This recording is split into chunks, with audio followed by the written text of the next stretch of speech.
Hello guys, स्वागत करता हूँ आपको और एक न्यू वीडियो में। गाइस, अगर आप एक हिंदू हैं तो वीडियो को लाइक करके चैनल को सब्सक्राइब कर देना। तो चलिए वीडियो शुरू करते ही।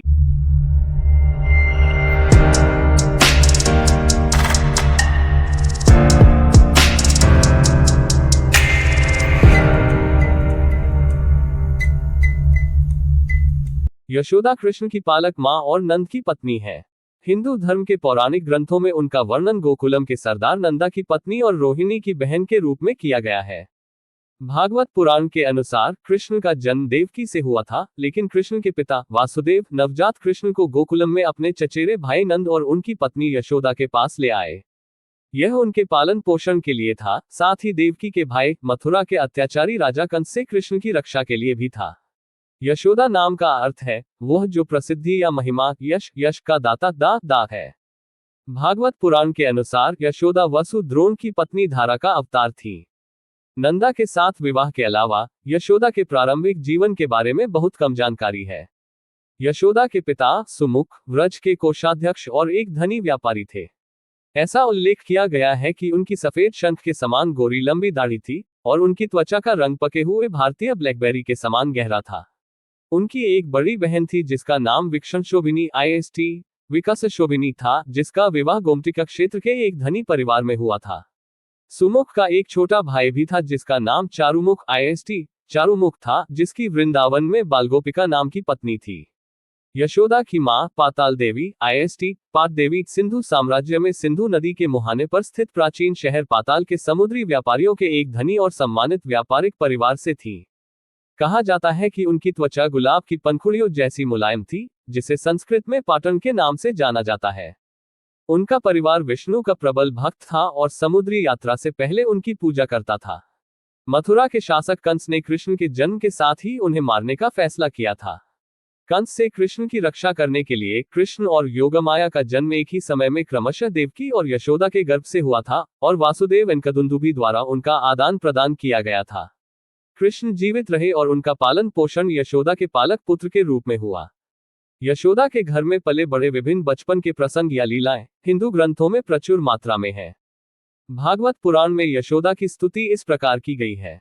न तो भगवान ब्रह्मा, न ही भगवान शिव और न ही भाग्य की देवी महालक्ष्मी, जो हमेशा सर्वोच्च भगवान की अर्धांगिनी है, इस भौतिक संसार से मुक्ति दिलाने वाले भगवान के परम व्यक्तित्व से ऐसी दया प्राप्त कर सकती हैं जैसी प्राप्त होती है। माता यशोदा द्वारा एक और दिन श्री कृष्ण, श्रीदामा, सुबाला, बलराम और कुछ अन्य चरवाहे लड़कों के साथ ब्रह्मांड घाट पर खेल रहे थे। बालक कृष्ण ने छिपकर कुछ मिट्टी खा ली, लेकिन किसी तरह चरवाहे लड़कों ने उन्हें ऐसा करते हुए देख लिया और माता यशोदा से शिकायत की। यशोदा दौड़ती हुई आई और कृष्ण का हाथ पकड़कर उन्हें डांटने लगी। भय से कांपते हुए कृष्ण ने कहा, माँ, मैंने कोई मिट्टी नहीं खाई है। ये सभी लड़के झूठ बोल रहे हैं। यदि तुम्हें मुझ पर विश्वास नहीं है तो तुम मेरे मुंह में झांककर स्वयं देख सकते हो। ये कहते हुए कृष्ण ने अपना मुंह खोला और उसे पूरा ब्रह्मांड दिखाया, जिसमें सभी चल और गैर जंगम सत्ताएं, आकाश आदि, साथ ही साथ अपना निवास धाम भी शामिल था। भागवत पुराण के अनुसार एक बार कृष्ण रेत में खेल रहे थे और उसे निगल रहे थे।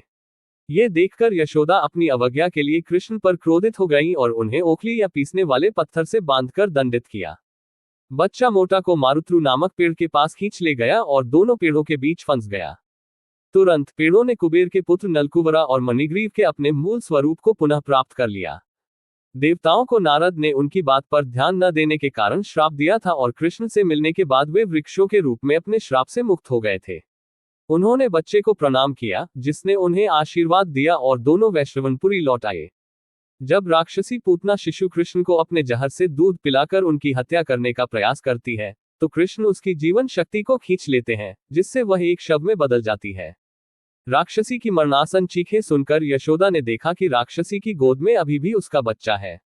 यशोदा उसे छीन लेती है और उसे नुकसान से बचाने के लिए उस पर गाय की पूंछ वाला ब्रश घुमाती है। क्षेत्रीय परंपरा के अनुसार द्वापर युग में यशोदा कृष्ण की शादी नहीं देख सकी। कृष्ण ने उनसे वादा किया कि जब कृष्ण कलियुग में फिर से वेंकटेश्वर के रूप में अवतार लेंगे तो उन्हें उनकी शादी देखने का मौका मिलेगा। कलियुग में यशोदा का जन्म वेंकटेश्वर की मां के रूप में वकुला देवी के रूप में हुआ था और वे वेंकटेश्वर और राजकुमारी पद्मावती के बीच विवाह की साक्षी थी। CS राव द्वारा निर्देशित 1975 की तेलुगु फिल्म यशोदा कृष्णा 11 में कृष्ण के जीवन की घटनाओं और यशोदा के प्रति उनके लगाव को प्रस्तुत किया गया था। फिल्म में श्रीदेवी ने बाल कृष्ण की भूमिका निभाई थी। तमिल भक्ति गीत एनाथावम सेथ नाय यशोदा को संबोधित है, जो अलंकारिक रूप से आश्चर्यचकित करती है कि उसने कृष्ण को अपने बच्चे के रूप में पालने के लिए कौन सी तपस्या की थी। ओथुक्कड़ू वेंकट कवि द्वारा रचित कर्नाटक गीत थाय यशोदा गोपिकाओं के दृष्टिकोण से यशोदा को संबोधित एक और गीत है जो कृष्ण की शरारतों के बारे में शिकायत करते हैं। गाइस वीडियो अच्छा लगा तो लाइक करके चैनल को सब्सक्राइब कर देना। गाइस मिलते हैं और एक न्यू वीडियो में, बाय बाय।